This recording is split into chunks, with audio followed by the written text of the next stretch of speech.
আসসালামু আলাইকুম। এই লোকের নাম হলো গুরুজি মঈনুল কবির। গুরুজি মঈনুল কবির উনি দেখুন, এই যে গুরুজি, গুরুজি কারা বলে? হিন্দুরা।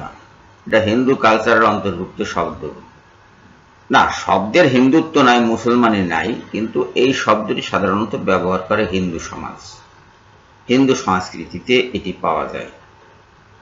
গুরুজি, ইসলামে এই জাতীয় শব্দাবলী অত্যন্ত বিরল, নাই।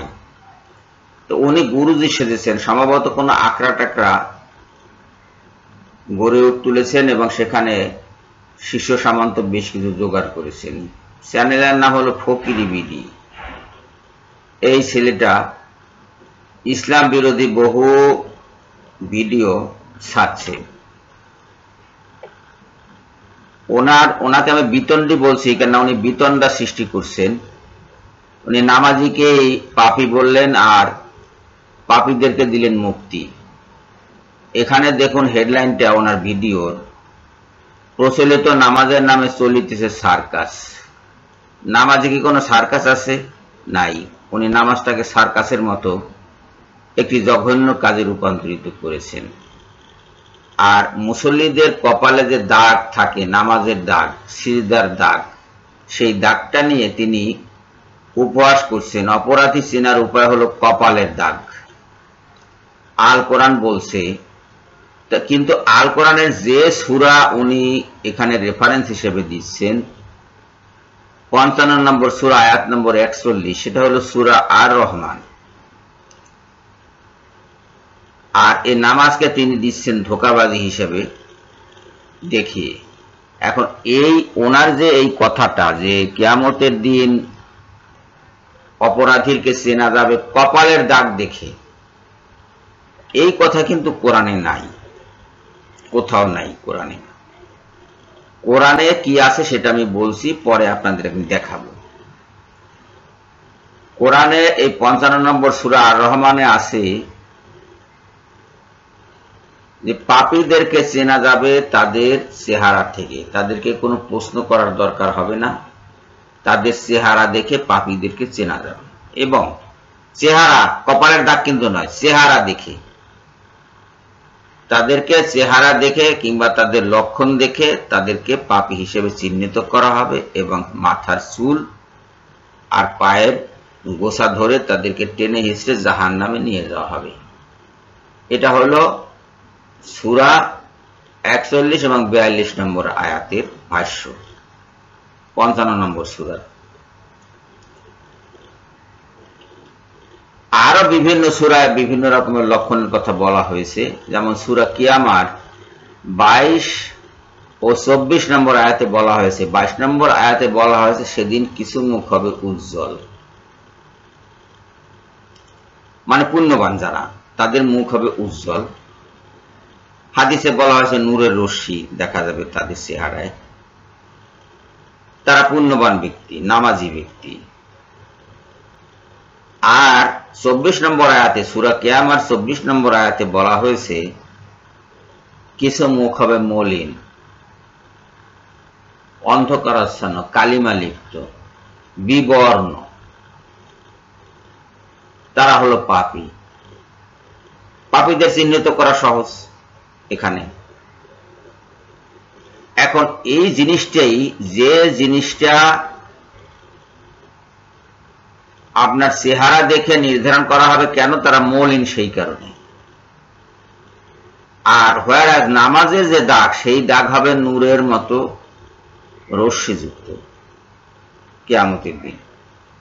কাজে নামাজীদেরকে পাপী বলার কোনো সুযোগ নেই। কপালের দাগ দেখে চিহ্নিত করবে না, পাপীদেরকে চিহ্নিত করবে চেহারা থেকে। উনি উল্টে দিলেন, নামাজকেই বানালেন অপরাধ, নামাজীদেরকেই বানালেন অপরাধী, এবং অপরাধীদেরকে চেনার একটা উপায় তিনি করে দিলেন কপালের দাগ। প্রত্যেক নামাজের কপালে দাগ আছে, সিজদার দাগ। সিজদা করলো আল্লাহকে, আর আল্লাহ তাকে নির্ধারণ করবেন পাপী হিসাবে। এই হলো ওনার ভাষ্য। নামাজের উপর এতই বিরক্ত, আপনারা জানেন যে বাউলদের কিছু আখড়া আছে, সেখানে এরকম গুরু শিষ্যের সম্পর্ক আছে। বাউল, তারা সাধারণত বাউল শ্রেণীতে আপনি সাধারণত যেটা পাবেন সেটা হলো অনাচার, যৌনাচার পাবেন, অবাধ যৌনাচার পাবেন, গাঁজা ভাঙের টানা হেসরা, আর পাবেন উদ্ভট কথাবার্তা। ঠিক এই কথাবার্তাগুলো এখানে চলে আসছে। প্রচলিত নামাজের উপর এরা খেপছে কেন? সজল রোশন আর মা বাবা যশোরের প্রথমে এই রাস্তাটা দেখিয়েছে। তারা বলছে প্রচলিত নামাজ কোরআনের নামাজ না, বাস বাদ ভেঙে গেল। বন্যার জলের মতো এদের ভিতরে বেঈমানি ঢুকে পড়লো এবং তারা কথাবার্তা বলতে শুরু করলো। এবারে চলুন আমরা দেখে আসি যে সূরা আর রহমান এবং সূরা কিয়ামায় আসলে কি বলা হয়েছে। সূরা আর রহমান এর 41 নম্বর আয়াতের কথা উনি বলেছেন। 41 নম্বর আয়াতে আমরা যাচ্ছি। এই যে 41 নম্বর আয়াত, অপরাধীদের পরিচয় পাওয়া যাবে উহাদের লক্ষণ হইতে, কোন কোন বলা হচ্ছে চেহারা হইতে, বিসি মাহুম।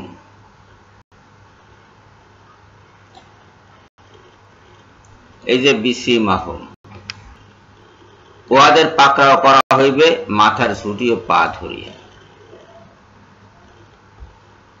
এ হলো সূরা আর রহমান অর্থাৎ 55 নম্বর সূরার 41 নম্বর আয়াত। এখানে কিন্তু কপালের দাগ বলা হয়নি, কোথাও কপাল কথাটি নাই এখানে। এবারে চলুন পাপীদেরকে যে এই যে লক্ষণের কথা বলা হচ্ছে সেই লক্ষণটা আসলে কি সেটা দেখি। 75 নম্বর সূরা, সূরা আল কিয়ামা, এর 22 এবং 24 নম্বর আয়াত আমরা দেখব। 22 নম্বর আয়াতে বলা হচ্ছে সেদিন কোন কোন মুখমণ্ডল উজ্জ্বল হইবে, তাহারা তাহাদের প্রতিপালকের দিকে তাকাইয়া থাকিবে,